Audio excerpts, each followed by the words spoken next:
Good afternoon, YouTube. This is Tony Osmond. Have you ever wondered who the real 9/11 architect is and who the real 9/11 recruiter is? Well, would you like to hear from a first-hand witness? In this brief few minutes, I'll introduce you to these secretive, elusive figures. So please journey with me to where the plot was housed. Let's journey back in time to Jersey City, where I grew up. Jersey City, New Jersey. My stepfather, Khalid Ibrahim. This man, starting 1988, started to associate with him that I can remember. Might have been associated before. For sure in 88, I can remember they were associating. I remember going to this shooting range right here. This is the shooting range, Calverton shooting range in Long Island. And I went with Sayyid Nusayr, Khalid Ibrahim, Ali Muhammad, Magdi A. Osman. And basically what we got to do is we just shot a bunch of AKs and AR-15s, M16s, and handheld like handguns. Also there was this man's son, Sayyid Nusayr. His name is Zach Ibrahim now. He was at the shooting range. So this was all happening where in New Jersey, New York area, right by the Twin Towers, of course. So then we're going to journey out from what happened in 1991. In the summer of 1991, in Jersey City, I was told by Khalid Ibrahim, my stepfather, and Magdi A. Osman, my also slash stepfather and also uncle. They told me that I was going on a vacation to Virginia, in the caverns of Virginia. And to pack my stuff, I did. What happened was, I then got taken to JFK Airport. Magdi's the one who got me this photo, got me this passport. Azza Mishal takes me to JFK Airport with her husband, Muhammad Khalid. And they tell me I'm going on vacation. On the airplane though, I hear the pilot come on and say, "Welcome to PIA, Pakistan International Airline. We'll be arriving in Karachi in 18 hours. We have 3 movies, 5 meals. Please enjoy your time with PIA." So instantly I knew, I never heard PIA before. This guy sounds like he's from The Simpsons or something. And we're definitely not going to Virginia. Why are we getting on the plane? Then of course I knew we're going to Karachi, but I had no idea where Karachi was. So then we get to Karachi, Pakistan, 1991, October, September, October. And then I go to this house right here. I live in this house, Phase 1, Hyderabad, Peshawar, Pakistan. It's Al Kifa guest house, run and funded by Khalid Ibrahim. While at this guest house, I meet Ali Muhammad, who I remember from Jersey City, familiar face. I see Ramzi Yusuf, who I'm not familiar with, not a familiar face. Don't know who Ramzi Yusuf is, this guy right here. I see his uncle though, KSM, also there.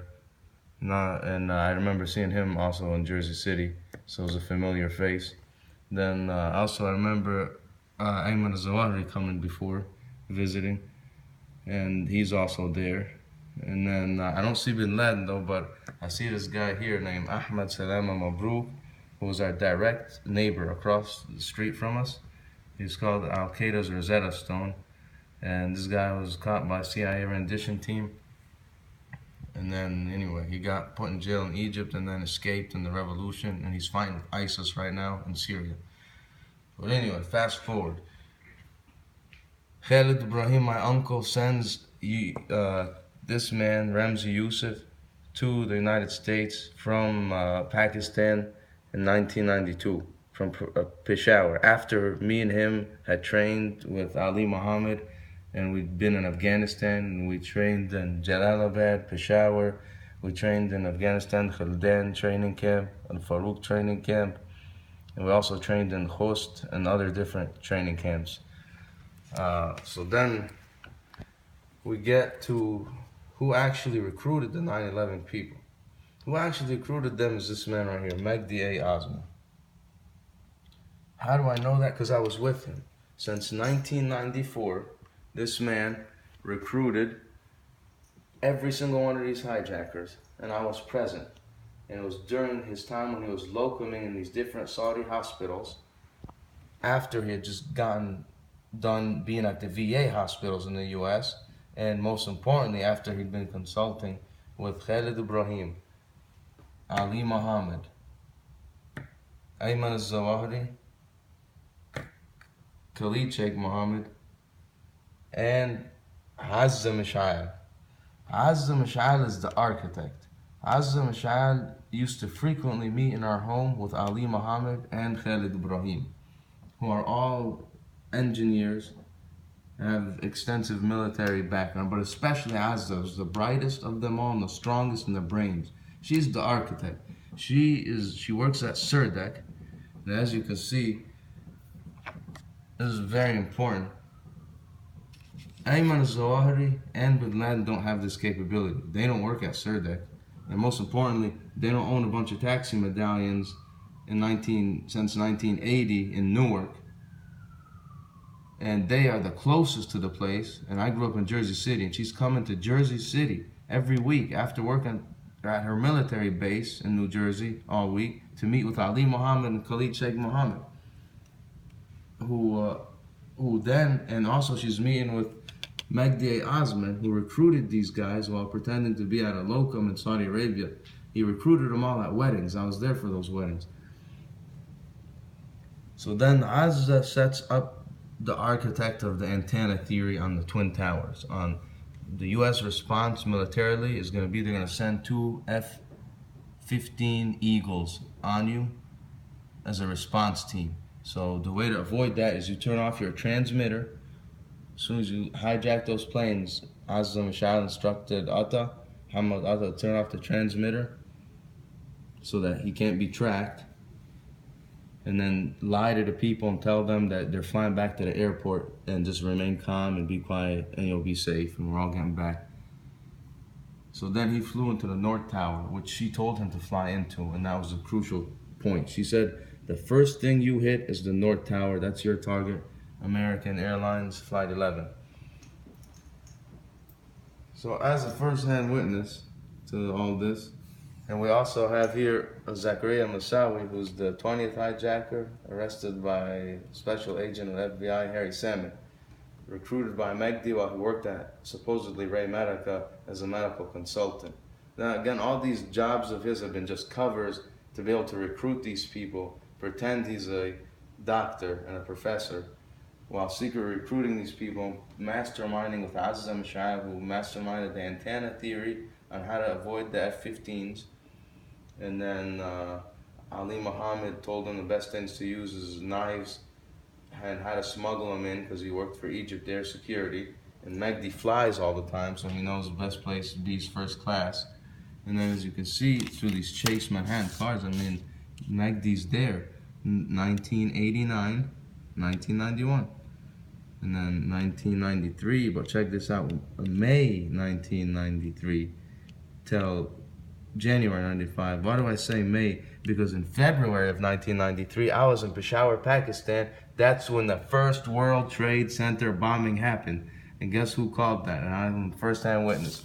Khalid Ibrahim. I overheard him on the phone calling Ramzi Youssef in Jersey City, and Khalid was in Peshawar, and he was in Jersey City, sent by Khalid Ibrahim, and he told him, go ahead with the special operation.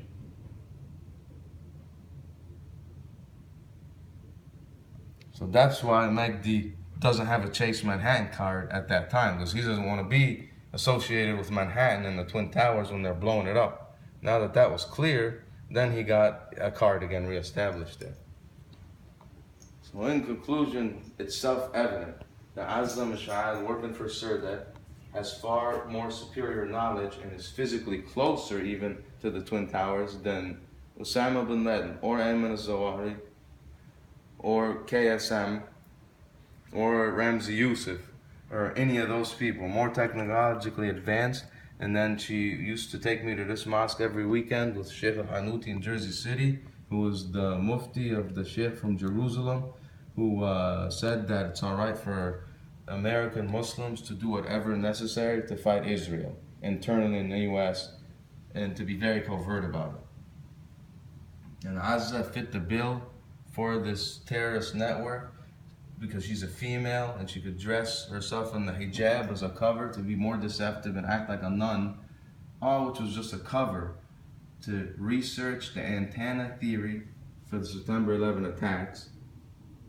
And then the recruiter, Magdi A. Osman,